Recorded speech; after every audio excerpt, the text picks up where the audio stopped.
Kaur and we were studying about the indicators of economic growth and development. That is the chapter number 2 of your class 12 Gujarat board economics textbook. Okay, तो हमने पिछली एक video में हमने पूरा उसका introduction देखा था. सेकेंड वीडियो में हमने economic growth and economic development क्या होते हैं, उनके फीचर्स क्या होते हैं, उनके लिमिटेशंस क्या होते हैं वो देखे थे. इस वीडियो में हम इकोनॉमिक डेवलपमेंट और इकोनॉमिक ग्रोथ का डिफरेंस पढ़ेंगे एंड एक या दो इंडिकेटर्स के बारे में जानकारी लेंगे. So let's get started with the video. So economic development, this is the lecture number 3 of your chapter second series.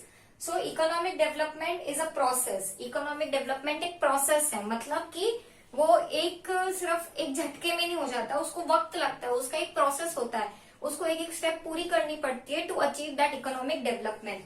And economic growth is an occurrence. Economic growth एक अकरेंस होती है कि मतलब वो हो जाती है. हम अगर कुछ अच्छी चीज करेंगे तो हमारी ग्रोथ अपने आप हो जाएगी, राइट. तो it is an occurrence, it is an process. हमने पहले भी देखा था कि इकोनॉमिक डेवलपमेंट में क्वांटिटेटिव एंड क्वालिटेटिव दोनों एस्पेक्ट्स को कंसिडर किए जाते हैं, जबकि इकोनॉमिक ग्रोथ में सिर्फ और सिर्फ क्वांटिटी को लिया जाता है, क्वालिटी को नहीं लिया जाता. ये हम ऑलरेडी 2 से 3 बार ही देख चुके हैं. नेक्स्ट इज इकोनॉमिक डेवलपमेंट में क्वेश्चन ऑफ अनयूटिलाइज्ड रिसोर्सेज के बारे में बात की जाती है कि जो अनयूटिलाइज्ड रिसोर्सेज है कि हमारी इकोनॉमी में जितने भी रिसोर्सेज है उनको वो यूटिलाइज क्यों नहीं हुए हैं उसके बारे में हमको जानकारी मिलती है, उस पर क्वेश्चन किया जाता है.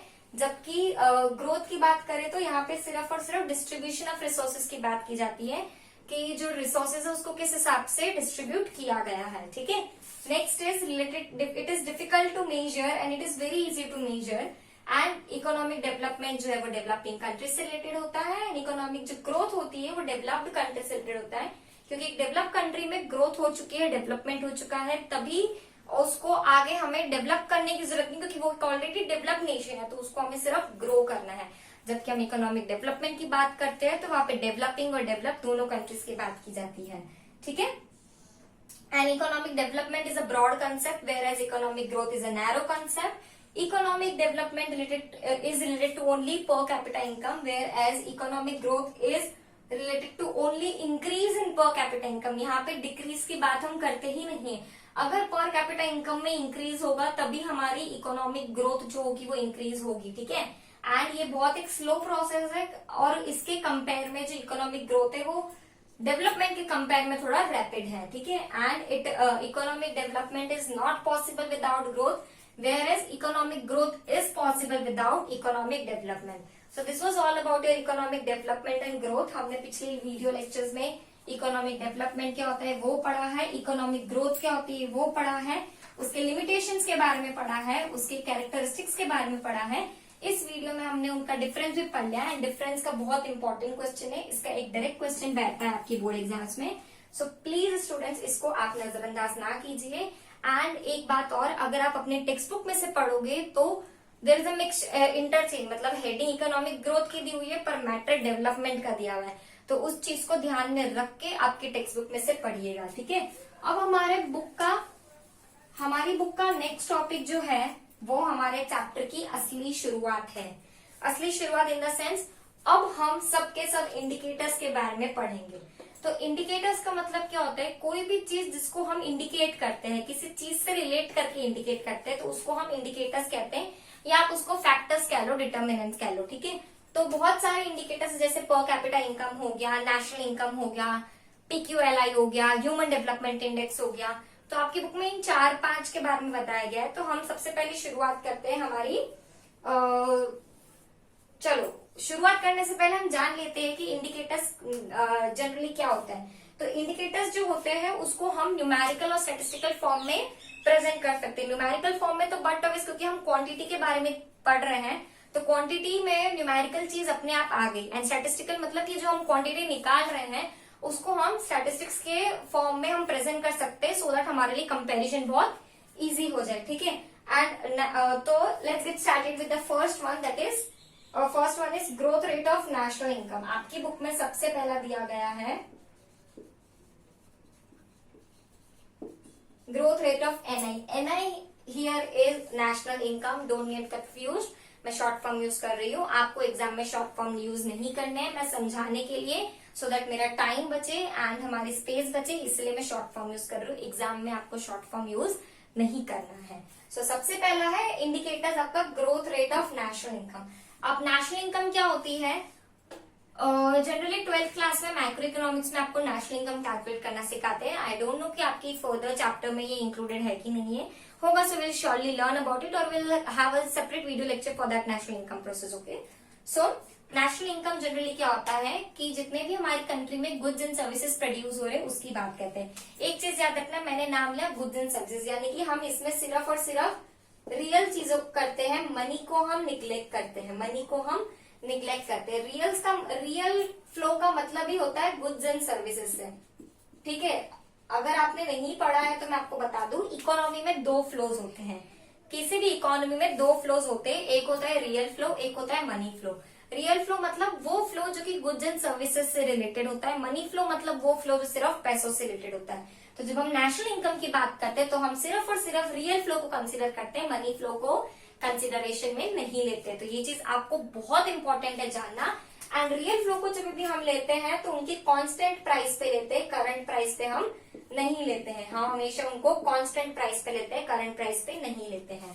एंड सीधी सी बात है, अगर मेरी नेशनल इनकम इंक्रीज हो रही है, अगर मेरी नेशनल इनकम इंक्रीज हो रही है, दैट मीन्स मेरा ग्रोथ या फिर डेवलपमेंट दोनों इंक्रीज हो रहा है। GD here means growth and development.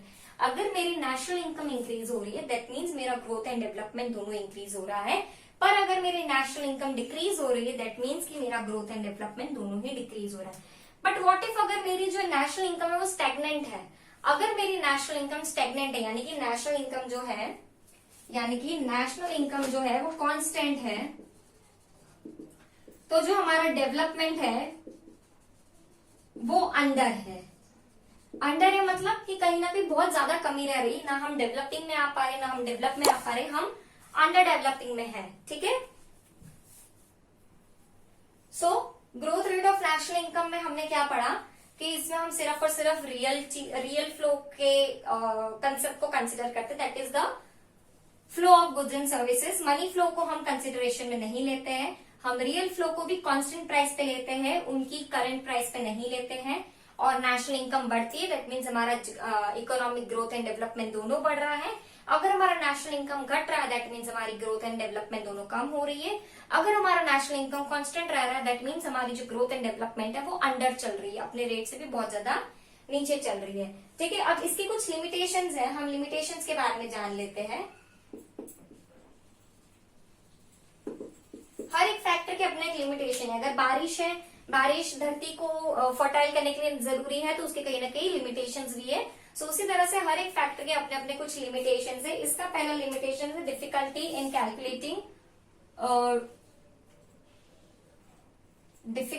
Calculating true NI no.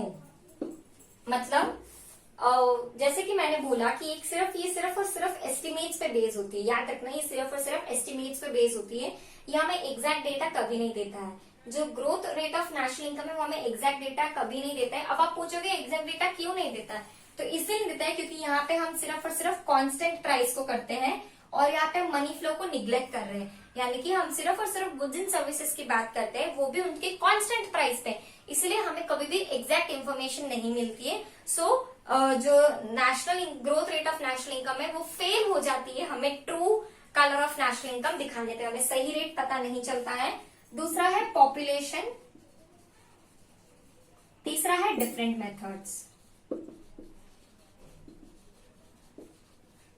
मतलब कि जो पॉपुलेशन है उसको हम निग्लेक्ट करते हैं इन द सेंस हम but of this national income है तो नेशनल इनकम इंसानों से ही होती है, क्योंकि गुड्स एंड सर्विसेज रोबोट आगे तो बनाते नहीं, इंसान ही बनाते, पर हम पॉपुलेशन को किस हिसाब से निग्लेक्ट करते हैं। हमारी कंट्री में सेंसस होता है मतलब 10 साल में एक बारी पॉपुलेशन गिनी जाती है, जनगणना की जाती है, जबकि हर सेकेंड में एक बच्चा पैदा भी होता है और हर एक मिनट में इंसान मरता भी है। तो वो गैप कौन फिल करेगा? तो अल्टीमेटली पॉपुलेशन की जो डेटा है उसमें गैप आती है, तो उसके कारण हमारी नेशनल इनकम में भी गैप आती है और उसी कारण हमें असली नेशनल इनकम पता नहीं चलती है। Next is different method. National income calculate करने के बहुत सारे मेथड है जो हम आगे पढ़ेंगे। सो अगर एक कंट्री अलग अलग मेथड यूज करती है तो उसके लिए बहुत डिफिकल्ट हो जाएगा अपनी ही कंट्री की पुरानी नेशनल इनकम से कंपेयर करना या अपनी कंट्री को दूसरी कंट्री के नेशनल इनकम से कंपेयर कर पाना, तो बहुत ज्यादा डिफिकल्ट हो जाएगा। एंड आपकी बुक में एक टेबल दिया गया है, आप वो खुद पढ़ेंगे बिकॉज उस टेबल में सिर्फ डेटा दिया गया है, डेटा को कैसे रीड करना है वो है जो कि हम पिछले चैप्टर में पढ़ चुके कि डेटा कैसे रीड करते हैं। So this was all about the growth rate of national income. उसकी लिमिटेशन है कि हमें असली नेशनल इनकम पता नहीं चलती है क्योंकि पॉपुलेशन हमें टाइम टू टाइम पता नहीं चलती, 10 साल में एक बारी जनगणना होती है, सेंसस होता है एंड अलग अलग मेथड्स होते हैं जिसके कारण अगेन हमें ट्रू नेशनल इनकम या हमें कंपैरिजन करना बहुत ज्यादा डिफिकल्ट हो जाता है। So this was all for this video lecture, that is the video lecture number 3। हमने इस लेक्चर में economic development and economic growth के डिफरेंस के बारे में पढ़ा और एक इंडिकेटर के बारे में पढ़ा जो कि growth rate of national income. अभी आपकी बुक के हिसाब से 3 इंडिकेटर्स और बचते हैं जो कि हम फर्दर वीडियो लेक्चर में कंटिन्यू करेंगे। So till then thank you.